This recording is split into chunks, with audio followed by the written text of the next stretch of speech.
CanAm angle finishers. After you've mixed your drywall mud, laid tapes into the angles, and rolled them tightly into the corner, grab your CanAm pole. It should have the gooseneck and ball socket on the end. For wiping tapes, snap on the 2.5 flusher. Check that it pivots easily. The wheel spins, feathering edges are sharp. To start, wipe a small amount of mud onto the face of the flusher.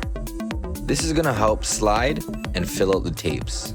Square up to the angle, bend down, and lift up.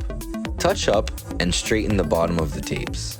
When dry, use a compound tube and applicator to add mud. Use your legs to squat down.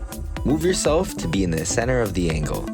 Position the gooseneck in the center of the flusher socket and center of the angle. Wipe with steady speed and pressure, turning the gooseneck and pull as needed. Use water and a scrubber to get the mud off. The 2.5 angle head for tapes. 3-inch finisher and 3.5 finishers can be used for coating tapes. 2.5 inches, 3 inches, and 3.5 inch angle flushers should be used in the same order and have quick pull adapters or used by hand. Some angle heads can fit on the compound tube. See video for instructions.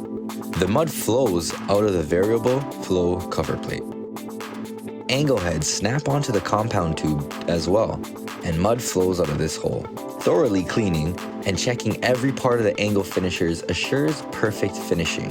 Washing your CanAm tools right after use is the easiest way to keep them working best.